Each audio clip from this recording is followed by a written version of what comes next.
ঢাকা জজ কোর্ট। আমি আজকে আলোচনা করব আমাদের ফৌজদারি কার্যবিধি সিআরপিসি ক্রিমিনাল প্রসিডিওর কেস, অর্থাৎ ফৌজদারি মামলা এবং কিভাবে আমাদের এই মামলা করতে হয়।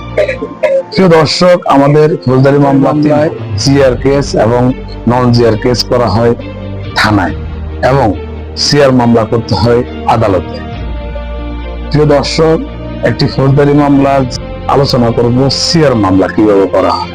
প্রিয় দর্শক, আপনি যদি একটি থানায় গিয়ে আপনার অভিযোগটি লিপিবদ্ধ করলে যদি পুলিশ মামলা কোনো কারণবশত মামলা না নেয়, অথবা আপনি থানায় মামলা করতে চান না, কোর্টে করলে আপনার সুবিধা, তাহলে আপনি আমাদের মহানগর হলে সিএমএম কোর্ট অর্থাৎ চিফ মেট্রোপলিটন ম্যাজিস্ট্রেট কোর্টে গিয়ে আপনি মামলা করতে পারবেন, এবং মহানগরের বাইরে হলে আপনি সিজিএম কোর্ট অর্থাৎ চিফ জুডিশিয়াল ম্যাজিস্ট্রেট কোর্টে আপনি আপনার এই অভিযোগটি মামলা দায়ের করতে পারবেন।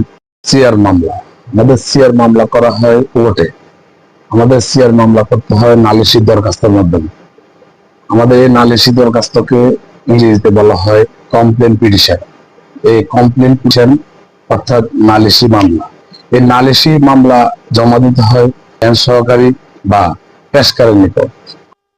প্রিয় দর্শক, আমি একটু বলে রাখি, প্রত্যেক ম্যাজিস্ট্রেট কোর্টে এই প্রকারের মামলা রিসিভ করার জন্য একজন রেজিস্ট্রার থাকে, তার নাম হচ্ছে কমপ্লেন রেজিস্ট্রার। অর্থাৎ আপনার মামলাটি যখন কোর্টে দায়ের করা হয়, তখন এই প্রকারের মামলাটি একজন বেঞ্চ সহকারী অথবা পেশকার একটি কমপ্লেন রেজিস্টারে লিপিবদ্ধ করেন। এই রেজিস্টারে এন্ট্রি করার মধ্য দিয়ে বা এন্ট্রি করার সাথে সাথে আপনার মামলাটি হয়ে যায় সিআর মামলা। আর রেজিস্টারের ভিতরে যে সিরিয়াল নাম্বার দেওয়া হয় সেটি হয়ে যায় এই অত্র সিআর মামলার নাম্বার। প্রিয় দর্শক, আমরা বলতে পারি আপনি কোর্টে যখন মামলা করবেন, মামলাটির নাম হয়ে যাবে সিআর মামলা। কারণ ফৌজদারি মামলা দুইভাবে করা যায়, যেমন কোর্টে এবং থানায়, এবং কোর্টে হয় সিআর মামলা। প্রিয় দর্শক, আমরা এই পর্যন্ত আলোচনা করেছি সিআর মামলা করা হয় কোর্টে।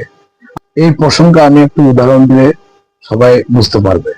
যেমন আমাদের ফৌজদারি মামলা আমলযোগ্য এবং অআমলযোগ্য, অর্থাৎ ধর্তব্য অপরাধ, অধর্তব্য অপরাধ।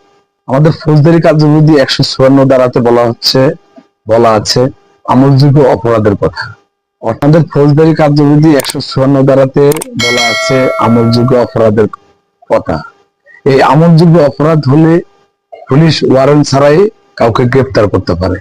উক্ত ম্যাজিস্ট্রেট যদি উক্ত মামলার এই অভিযোগকারীর এই কথা শুনবেন, শোনার পরে উক্ত ম্যাজিস্ট্রেট ওসিকে এই তদন্ত করার জন্য নির্দেশ বা আদেশ দিবেন। উক্ত তদন্ত একটি হচ্ছে আমলযোগ্য, অর্থাৎ ইংরেজিতে বলা হয় কগনিজেবল অফেন্স, এবং আরেকটি হচ্ছে অআমলযোগ্য অপরাধ, অর্থাৎ ইংরেজিতে তাকে বলা হয় নন কগনিজেবল অফেন্স। এই আমরা আরো বাংলাতে বলে থাকি ধর্তব্য অপরাধ অথবা এবং অধর্তব্য অপরাধ। এই ধর্তব্য অপরাধের ক্ষেত্রে অথবা আমলযোগ্য অপরাধের ক্ষেত্রে পুলিশ পরোয়ানা ছাড়া, ম্যাজিস্ট্রেটের পূর্ব অনুমতি ছাড়া বা অনুমোদন ছাড়া তিনি কাউকে তদন্ত করে গ্রেপ্তার করতে পারেন, কোর্টে প্রেরণ করবেন। প্রিয় দর্শক, আমরা আজকে আলোচনা করলাম সিআর মামলা কিভাবে করা হয়, কোথায় করবেন, সেই প্রসঙ্গে আমরা আলোচনা করলাম। আমার আলোচনাটুকু যদি ভালো লাগে, তাহলে আমার চ্যানেলটিকে নেসার সিভিল ল সেকশন, আমার চ্যানেলটিকে আপনারা লাইক, সাবস্ক্রাইব এবং শেয়ার করবেন। তাতে করে আমি নতুন নতুন এই সিভিল ল অর্থাৎ জায়গা জমির বিষয়ে, সম্পত্তির বিষয়ে বিভিন্ন মামলার যে বক্তব্য অথবা ভিডিও আমি পোস্ট করতে পারবো। প্রিয় দর্শক, আমার আলোচনা যদি ভালো লাগে, আপনারা উক্ত ভিডিওটি লাইক, শেয়ার, কমেন্ট করবেন। আমি এই বলে আজকের মধ্যে শেষ করলাম। আসসালামু আলাইকুম।